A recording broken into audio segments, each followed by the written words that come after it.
सभी को जय यीशु। आज हम वचन को सीखेंगे परमेश्वर के, और हम देखेंगे कि परमेश्वर वचन के द्वारा हमें क्या सिखाना चाहते हैं। लेकिन सबसे पहले आप में से किसी का आज जन्मदिन हो या किसी की शादी की सालगिरह हो तो आप सबको बहुत बहुत बधाई। परमेश्वर आपको बहुत आशीष दे, आपका साल, आपका जीवन आशीषों से भरा हो। आज हम जिस विषय के अंदर सीख रहे हैं उसमें विश्वास के विषय में हम थोड़ा सा सीखेंगे, और परमेश्वर हमें क्या सिखाना चाहते हैं इस बात को थोड़ा ध्यान में रखेंगे। क्योंकि अगर हम वचन को ध्यान से न सुने तो वो वचन निष्फल हो जाता है, और वचन ये भी कहता है कि शत्रु उसे चुराकर हमारे मन से ले जाता है। तो हम पहला वचन देखते हैं परमेश्वर का, देखते हैं रोमी की किताब में। हम देख रहे हैं पहले अध्याय में 17वां वचन। इसमें कहता है क्योंकि इसमें परमेश्वर की धार्मिकता विश्वास से और विश्वास के लिए प्रकट होती है, जैसा कि लिखा है, परंतु धर्मी मनुष्य विश्वास से जीवित रहेगा। धर्मी जन विश्वास से जीवित रहेगा, है ना। लेकिन विश्वास में हम चल रहे हैं ये कब पता चलता है? हम विश्वास में हैं, बाइबल हम हो सकता है पढ़ते हैं, हो सकता है हम प्रार्थना करते हैं, हो सकता है हम प्रार्थना में जाते हैं, लेकिन हमारा विश्वास में हम हैं ये हम कैसे जान पाएंगे? यीशु के साथ उनके चेले थे, लेकिन एक जगह प्रभु यीशु अपने चेलों को खुद कहते हैं, विश्वास हमारा तब परख में आता है, तब हम पहचान पाते हैं कि हम विश्वास में हैं, कि जब कोई समस्या जीवन में आती है या किसी समस्या के साथ हम गुजरते हैं, तभी हमें मालूम पड़ता है कि हम विश्वास में हैं या नहीं हैं, या हम सिर्फ विश्वासी बाइबल के वाले पढ़ने वाले विश्वासी हैं, या सिर्फ प्रार्थना में जाने वाले विश्वासी हैं, सिर्फ आराधना स्तुति में करने वाले विश्वासी हैं, या परमेश्वर से आशीष मांगने वाले विश्वासी हैं, चंगाई पाने वाले विश्वासी हैं, या परमेश्वर से प्रेम करने वाले विश्वासी हैं। हालेलुया। तो हम देखेंगे एक वचन और देखेंगे साथ में। यहां पर हम देख रहे हैं मरकुस की किताब 4 अध्याय में 37वां वचन। इसके अंदर कहता है कि मार्क 4:37, इसमें कहता है, तब एक भयानक आंधी आई और लहरें नाव से टकराने लगी, यहां तक कि पानी नाव में भरने लगा। वचन कहता है कि एक भयानक आंधी आई। आंधी जब आती है तो जो कुछ भी होता है सबको तहस नहस करती हुई चली जाती है। आंधी जब आती है तो वो ये नहीं देखती सामने नाव है, सामने पेड़ है, सामने घर है, सामने इंसान है, कौन है क्या नहीं है। आंधी आती है तो वो सबको उड़ाती हुई ले जाती है। यहां पे भी हम देख रहे हैं, वचन को देख रहे हैं, मार्क 4:37, मरकुस 4:37 वचन में, तब एक भयानक आंधी आई और लहरें नाव से टकराने लगी, यहां तक कि पानी नाव में भरने लगा। जब समस्याएं हमारे जीवन के अंदर आके काम कर रही होती हैं तो हमें एक सबसे पहले विश्वास मजबूत हमारा बनाए रखने के लिए जरूरी है। आंधी अगर बाहर आ रही है तो वो हमारे जीवन रूपी नाव के अंदर वो बातें हमारे अंदर ना आए। अगर संसार की तकलीफें, संसार की बातें, संसार की समस्याएं वो हमारे अंदर आने लगी, जब अंदर आने लगेंगी, पानी अंदर भरने लगेगा तो जीवन डूबने लगेगा। नाव में अगर पानी भरता जाएगा तो नाव डूब जाएगी ना। वैसी संसार की बातें, संसार की परेशानियां अगर अपने अंदर हम लेते चले जाएंगे, अगर जिस व्यक्ति के पास विश्वास नहीं होगा वो व्यक्ति क्या करता है, वो इधर उधर दौड़ता है और बाहर की बातें उसके अंदर जा रही होती हैं। लेकिन यदि अंदर परमेश्वर का वचन है, अंदर परमेश्वर का वचन है, बाहर से मजबूती है, तो कोई भी बाहर की बात, समस्या अंदर आ नहीं सकती है। हालेलुया।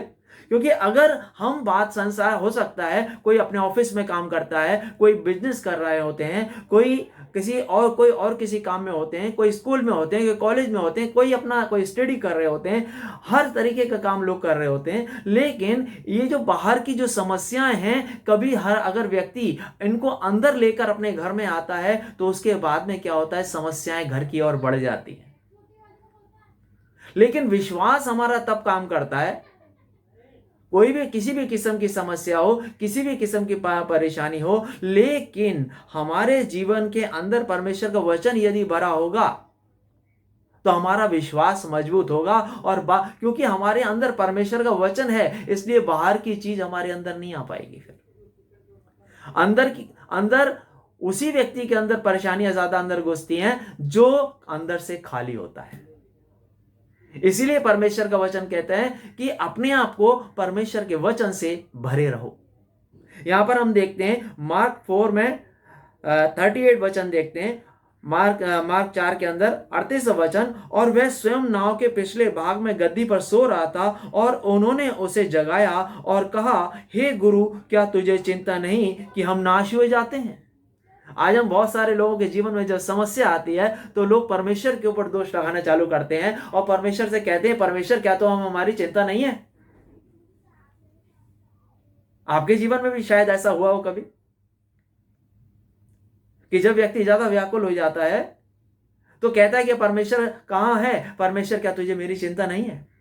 लेकिन मैं आपको बता देना चाहता हूं कि परमेश्वर को आपकी चिंता है, इसीलिए यीशु क्रूस पर गया था, इसलिए उसने जीवन हमारे लिए दिया था क्रूस पे, इसलिए वो हमारे लिए मारे गए, गाड़े गए, तीसरे दिन जीवित हुए और आज जीवित हैं और हमारे लिए हैं और हमारे हैं।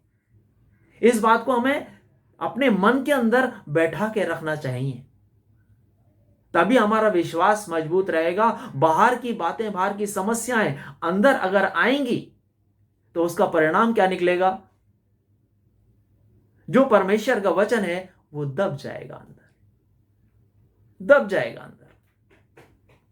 परमेश्वर के वचन को दबने नहीं देना है ना। 39 वचन यानी 39 वचन कहता है, मार्क 4:39 कहता है, तब जगाए जाने पर उसने आंधी को डांटा और झील से कहा, शांत हो, थम जा, और आंधी थम गई और सब कुछ शांत हो गया।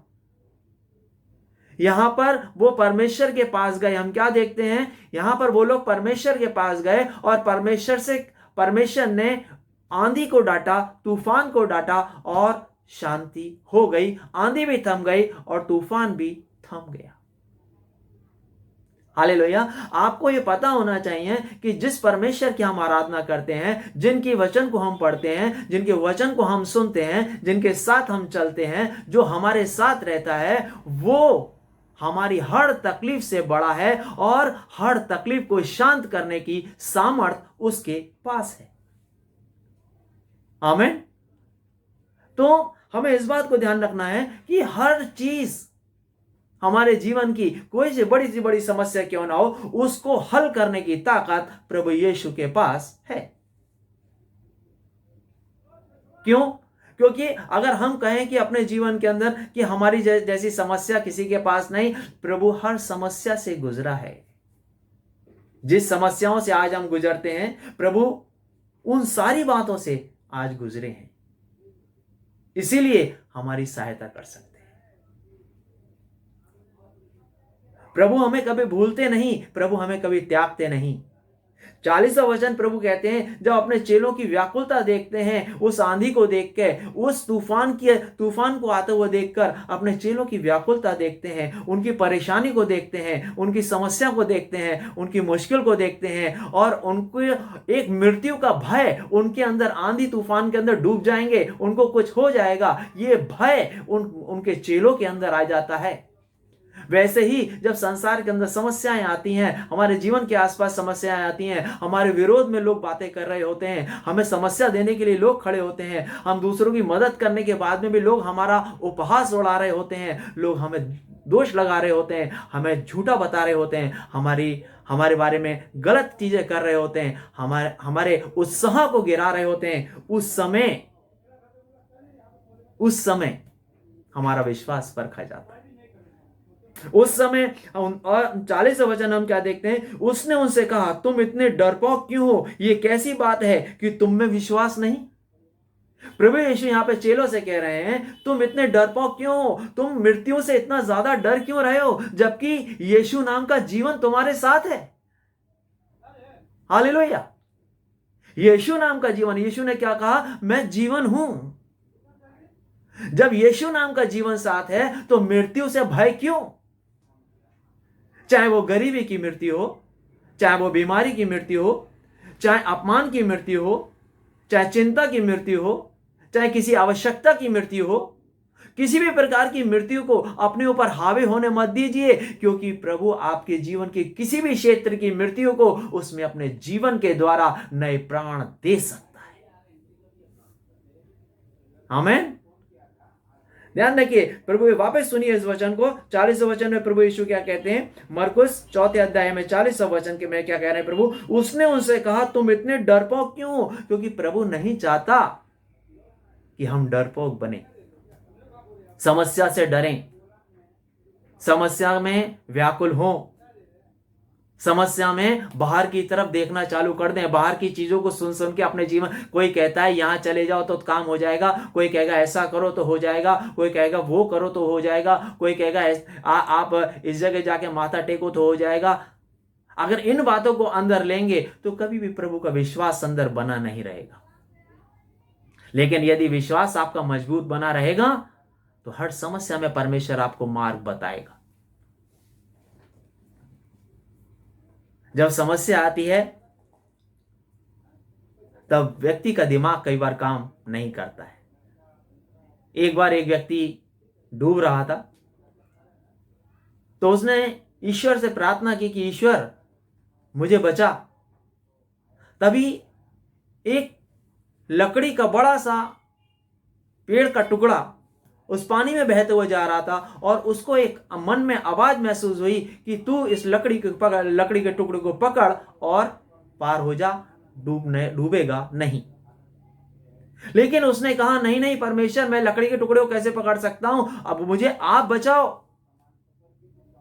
फिर उसने चिल्लाना चालू किया। परमेश्वर ने किसी और, एक नाव वहां से पास से गुजर रही थी, और परमेश्वर ने कहा, वो नाव वाले आवाज दे रहे हैं, तू उसमें चढ़ जा और जल्दी से पार उतर जा, डूबेगा नहीं। लेकिन बोला नहीं, नाव में नहीं चढ़ेगा, क्योंकि परमेश्वर आप मुझे आके बचाओगे। तीसरी बार फिर वो चिल्ला रहा था। चिल्लाते समय एक जानवर, गाय, बहता हुआ पानी के अंदर जा रही है। तो परमेश्वर ने कहा, इसको पकड़ ले, इसके साथ तू भी बहते हुए चला जाएगा, डूबेगा नहीं। लेकिन उस आदमी ने इन तीनों चारों बातों का इनकार कर दिया, नहीं किया, बस यही चिल्लाता रहा, परमेश्वर मुझे बचा, परमेश्वर मुझे बचा, परमेश्वर मुझे बचा, लेकिन खुद कुछ करना नहीं चाहता था। उसी वक्त वो व्यक्ति डूब जाता है, और डूब जाने के बाद में उसके जीवन समाप्त हो जाता है, और वो परमेश्वर के सामने जाके खड़ा होकर कहता है, परमेश्वर मैंने तुझे इतनी आवाज दी, तूने आकर मुझे बचाया नहीं। परमेश्वर ने कहा, मैं तूने मुझे जब जब आवाज दी तब तब मैंने सुना, और तब तब मैंने तेरे लिए सहायता को भेजा, लेकिन तूने उस सहायता को नहीं लिया। हालेलुया। जब हम पुकारते हैं तो निश्चय ही परमेश्वर हमारी सहायता के लिए कोई ना कोई प्रबंध जरूर करता है, लेकिन अपनी आंखें खुली रखनी होती हैं, अपने आप को, अपने दिमाग को खुला रखना होता है, और परमेश्वर से प्रार्थना, जब हमारे पास सहायता आती है तो परमेश्वर से प्रार्थना कर लेनी चाहिए, परमेश्वर ये जो सहायता आई है आपकी ओर से है, तो हमें इस सहायता को लेकर हम इस तकलीफ से बाहर निकल जाएंगे। हालेलुया, है ना। और जीवन में अलग अलग तरीके से आंधी तूफान आएंगे, लेकिन अगर प्रभु के ऊपर विश्वास है तो आप हर एक आंधी तूफान के ऊपर विजय पाएंगे। इस बात को ध्यान में रख लीजिएगा, हर आंधी तूफान में आप विजय को पाएंगे, क्योंकि आपका विश्वास यीशु पे है, और वो आपकी चिंता करता है, हमारी चिंता करता है। याद रखिएगा, जब परेशानी की आंधी आती है तो शैतान मन में कहता है, तू इन हालातों को नहीं बदल सकता है। जब जीवन के अंदर शैतान आंधी आती है, दुख तकलीफ की आंधी आती है, तो कई बार संसार की बातें और लोग भी कहते हैं, लोग भी उस वक्त जब आपके जीवन में समस्या आती है तो बहुत कम लोग आपके साथ खड़े होते हैं, और लोग दोष लगाकर कहते हैं, क्या दोष लगाते हैं, अरे यार तुम्हारा कुछ नहीं होगा। हालेलुया। शायद आपसे भी कहा हो किसी ने कि तुम्हारा कुछ नहीं होगा, लेकिन उस वक्त आपने क्या किया? क्या आपका विश्वास डगमगा गया?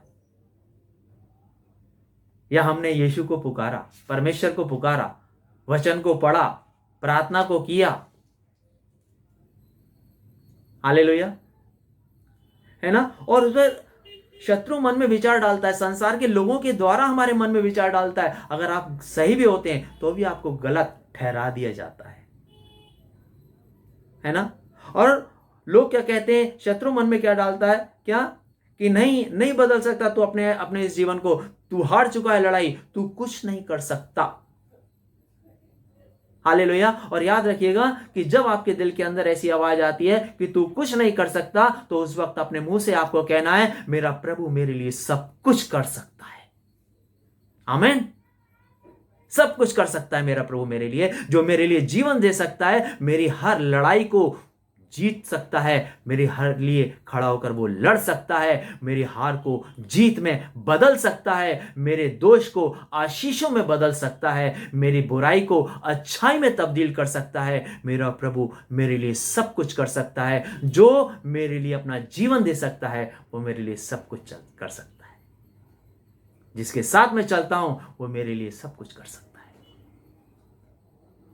हालेलुया, है ना। तो ध्यान रखिएगा, परेशानी में ये विचार शैतान मन में डालता है और मन पर अपना नियंत्रण ले लेता है। यदि हम बाहर की बातों को, नकारात्मक बातों को, हम परमेश्वर के वचन को छोड़ के नकारात्मक बातों को अपने जीवन के अंदर हम लेना चालू कर देंगे, हालेलुया, नकारात्मक बातों को अपने जीवन के अंदर लेना चालू कर देंगे, इसका परिणाम क्या निकलेगा? शत्रु आपके मन पर, आपके जीवन के ऊपर नियंत्रण ले लेगा। आपके मन पर, आपके जीवन के ऊपर नियंत्रण ले लेगा और आप जितने परेशान होते हैं उससे ज्यादा परेशान व्यक्ति हो जाता है। हालेलुया। और शरीर पर नियंत्रण हो जाता है और मनुष्य हारा हुआ महसूस करने लगता है अपने आप को। उस वक्त अपने आप को हारा हुआ महसूस करने लगता है ना। और प्रभु कहता है, प्रभु हमें जयवंत बनाता है और जयवंत के जुलूस में लेकर चलता है। हालेलुया, है ना। और जब आपको महसूस होता है, जब आपको महसूस होता है गलत बातों का, उन बातों का जो आपको तकलीफ दे रही हैं, बाहर की बातें, आपकी समस्याएं, आपकी मुश्किलें, आपकी बीमारी हो, आपकी चिंता आपको जब सता रही है, तो उस वक्त उन गलत बातों का इनकार करना है, चिंताओं का इनकार करना है। आपको क्या इनकार कर देना है। जो शैतान कह रहा है वो उस बात को कहने से, और कहना है ये लिखा है परमेश्वर मेरी ओर है, परमेश्वर मेरा सहायक है।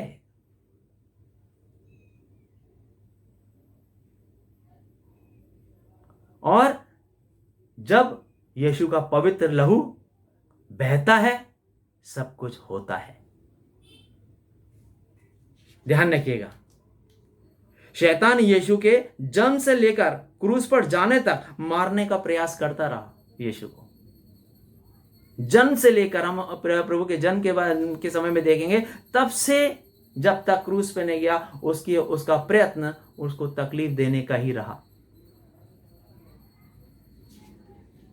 लेकिन यीशु ने अपना जीवन जीकर हमें दिखाया कि हमें उस तकलीफ के अंदर भी किस प्रकार जयवंत जीवन जिए।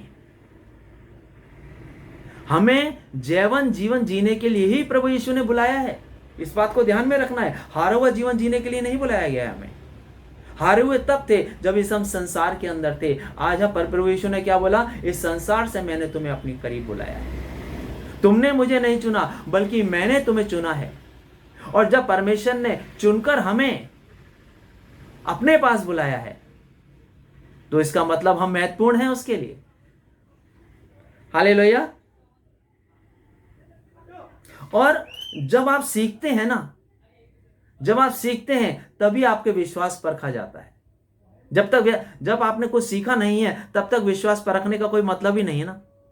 जब आप सीखते हैं, जब आपको कुछ आता है, तभी आप की टेस्टिंग की जाती है। हमें ध्यान में रखना है, हमें इन बातों को ध्यान में रखना है। और हम वचन और देखते हैं, इफिसियों की किताब 6 अध्याय में 16 वचन, इफिशियंस 6:16, उसमें कहता है, विश्वास की ढाल लिए रहो जिससे तुम उस दुष्ट के समस्त अग्नि बाणों को बुझा सको। विश्वास की ढाल, विश्वास एक ढाल की तरह होता है। ढाल का काम क्या होता है? जब सामने वाला शत्रु वार करता है, उस ढाल से रोका जा सकता है, उस वार को रोका जा सकता है। हमें ध्यान में रखना है इस बात को कि प्रभु हमारी ढाल है, परमेश्वर हमारी ढाल है, और ढाल हमें बचाती है। हमें आप ध्यान रख लेना। हम एक वचन और हम देखते हैं, मरकुस की किताब 4 में 24वां वचन कहता है, मार्क 4:24, उसमें कहता है, चौकस रहो कि क्या सुनते हो, वचन ध्यान से सुने, इसका इस्तेमाल करें, शैतान के काम नष्ट होंगे, हम जीते हुए हैं। यह ध्यान रखिएगा। प्रभु यीशु का वचन क्या बोलता है? चौकस रहो कि क्या सुनते हो। चौकस रहने का मतलब होश में रहो। हमने बहुत बार हम देखेंगे कि लोग प्रार्थना के अंदर बैठे होते हैं, वचन तो सुन रहे होते हैं, लेकिन मन कहीं और होता है, विचार कहीं और चल रहे होते हैं, हृदय कहीं और होता है, सिर्फ शरीर प्रार्थना में होता है। और जब हमारा शरीर प्रार्थना में है और मन कहीं और है, इच्छा कहीं और है, भावनाएं कहीं और है, हृदय कहीं और चल रहा है, तो हमने जो भी सीखा है वो बेकार हो जाता है। क्यों? क्योंकि हम ले नहीं पाए अंदर। थोड़ा यहां, थोड़ा सुना, थोड़ा छोड़ दिया, थोड़ा समझ में आया, थोड़ा नहीं आया, क्योंकि ध्यान कहीं और था। मैं आपको कहना चाहता हूं कि जब हम प्रार्थना में आए, प्रार्थना में बैठे, वचन को हम सुने, तो हमारा पूरा मन, पूरा हृदय, पूरी इच्छा, पूरी भावनाएं, पूरा आत्मा, पूरा प्राण, पूरा शरीर प्रभु के पास होना चाहिए। ये ध्यान रखिएगा। तभी हम चौकस होकर सुन पाएंगे, और जब तक चौकस होकर नहीं सुनेंगे, तब तक सिर्फ प्रार्थना वाले विश्वासी रह जाएंगे, विश्वास में चलने वाले विश्वासी नहीं बन पाएंगे। ध्यान रखना है इस बात को। और विश्वास की ढाल के साथ साथ एक चीज और जरूरी है, वचन की तलवार। एक सिपाही जो होता है, विश्वास की ढाल होती है, उसके पास एक ढाल होती है, और लड़ने के लिए तलवार होती है। वचन तलवार है। वचन के साथ प्रार्थना करनी है, वचन पर विश्वास करके प्रार्थना करनी है, ढाल को विश्वास के हाथ में ले रखना है कि और उसके बाद हमें क्या करना है? दूसरों के लिए, अपने लिए, परिवार के लिए प्रार्थना करिए। परमेश्वर के वचनों को पढ़कर अपने मन में रखिए। इससे आपका विश्वास मजबूत होगा। विश्वास, पवित्र शास्त्र कहता है, विश्वास सुनने से आता है, और सुनना मसीह के वचन से होता है। जब मसीह के वचन को हम सुनते हैं ध्यान से, तो हमारा विश्वास मजबूत होता है। ध्यान से सुनते हैं। प्रभु यीशु